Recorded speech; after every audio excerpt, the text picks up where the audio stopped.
If you're on a phone or tablet right now while you're listening to this episode, go to your app store and download the Couch to Active app. It really is the easiest way to listen to the podcast. Hey there, friends. It's Lynn Lindbergh, your Bad Couch Guru. Yes, you know by now, don't you? Author of the book, award-winning book, host of this podcast. And what else? I know there's more. Anyhow, it is Thursday, July 2nd. And yesterday I had a dear friend come visit me that I've known forever. And let me tell you, it's a little weird to be old enough to have friends where when you say you met them in your 20s, that was forever ago, because, man, I still sometimes like to pretend I'm 20. Until I hang out with 20-year-olds, and then I'm like, nope, I'm not 20 anymore. But anyhow, had a great visit from a dear friend, and she and I, she really was part of what got me into doing triathlons for a period of my life. And I did my very first sprint triathlon with her, and triathlon, friends, is that swimming first, followed by biking, followed by running. And I was never really that great at it. And it was always, this was all before I knew I had a limited lung capacity. Oh, and back when I would beat myself up feeling like, God, why can't I run faster? But that's another story for another day. So this friend of mine visited. Dear friends, been through there for me, thick and thin. And when I've talked about my dirty 30s, this was a dear friend who was there for me through that. Like, oh my gosh, the stuff I put her through. Thank you for that. Thank you, dear friend, for that. But I wanted to tell you a story that we both experienced because it changed my life, an experience we had together that I had no idea at the moment. I just thought it was something we were going to do. And I had no idea at the moment that experience would change my life and my outlook on every aspect of my life in so many ways. And it was the infamous time that we attempted to do a sprint, not a sprint distance triathlon, our first Olympic distance triathlon. So friends, let me tell you what this is. An Olympic, and we were in our late 20s, an Olympic distance triathlon starts with a 1.5K swim, which is just under a 1 mile open water swim. And this was in Portland, Oregon area. So I was actually Troutdale. It was the Blue Lake Olympic Distance Triathlon at the Blue Lake Park in Troutdale, Oregon. Followed immediately by a 40K bike, which is 25 miles. And followed immediately after that by a 10K run, which is 6.2 miles, which is essentially half of a 5K, right? Now, we were doing this together as a relay team. So we had another woman with us, the three of us. We each picked the sport we are strongest in. She was our strongest runner. Thank goodness, because not my sport. I was the strongest biker, and our other friend was the strongest swimmer. And so we go down there thinking that because we're doing it as a relay, and most people do it all themselves, but we did it as a relay. So we each only had one sport. That we thought, you know what, we're going to be able to, we're strong in our sports. We're going to be able to go all balls out. And, that's what you say when you're 20, right? Or maybe when you're 40, who knows? And we're going to be able to just do really well. It's going to be so exciting. And so we drove down from Seattle and, we did the whole carb load. Back then it was, pasta, which nowadays we know better.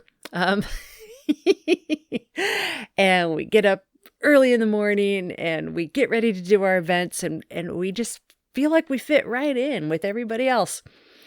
And then the swim starts and our friend gets in the water and they do the whole, countdown, and then the gun goes off and everyone starts swimming and we're cheering our friend on and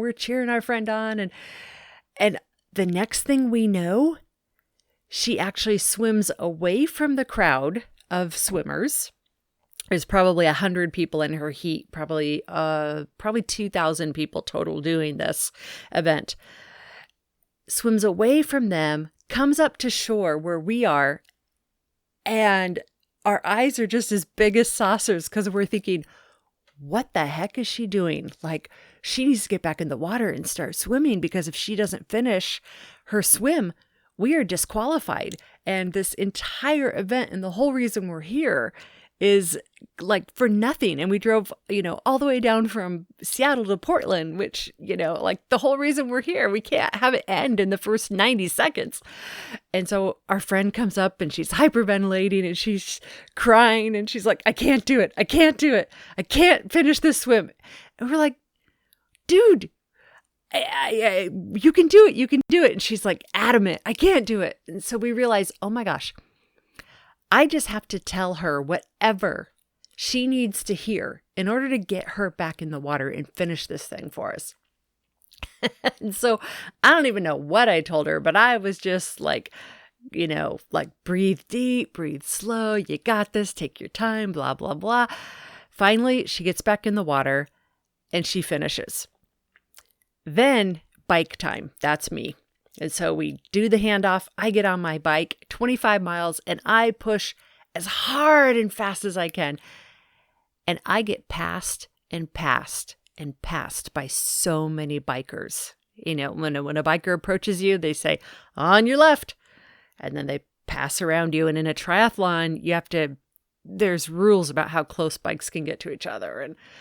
And I just got passed over and over by so many people. And I was thinking to myself, oh my gosh, I thought I was a good biker, but no, I suck. I was like, I didn't even swim. All I have to do is bike. And so it motivated me to push as hard as I could. And just like my lungs were busting and everything, dumb you do when you're in your 20s and you don't care. And I get to the end and hand off to my friend and I'm just dying. I never worked so hard in my life on an event like this. And then my friend goes and does the run. She looks good to me. She looks like she's doing great, but you can't really see the run because they're, over there. And she comes back and she's worked as hard as she can and she's dying. And the first thing out of her mouth that I remember was, oh my gosh, I got passed so much. Like, I suck, I think was the language we used back then. I'm so bad. And I thought, oh my gosh, me too. I got passed by everybody. And our friend, the swimmer, she's like, yeah, that's why I almost quit. Because I've never been passed so much. And we're thinking, who are these people? And we're so depressed and we're like, our egos just were getting poked, poke, like crazy.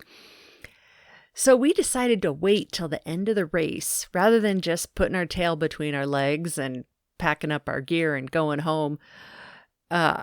We decided to put our tail between our legs or not and actually watch the awards ceremony and see, like, who are these people here? Like, why is everyone so much faster than us? And we get to the awards ceremony. And they start announcing the different divisions of who won for second, third place in the different age brackets of the individuals, which was most of the racers. And these people, they looked a lot like us, like just normal people, but they were clearly in amazing shape. And the interesting thing is they mentioned that the triathlon team from the University of Oregon was there, and that this particular event was an elite Ironman qualifier for the Hawaii Kona Ironman, the Kona Hawaii Ironman. And we're like, that's why. So we just had signed up for a really big elite race, and we had no idea. And in some ways, I think that's cool, right? That we can compete with these elites, people who are, training for Olympic caliber events, and we just didn't even know it. Then as they started passing out more awards, us watching, knowing that we just completely sucked, we realized that there were not many people in our division, women in our age bracket, that were a triathlon team, a relay team. There were hardly any relay teams. And so then we started getting nervous. We're like, oh my gosh. And when the announcer announced who won the relay team award, our names were announced and we won first place. And we were actually given first place trophies because we came in first in our division.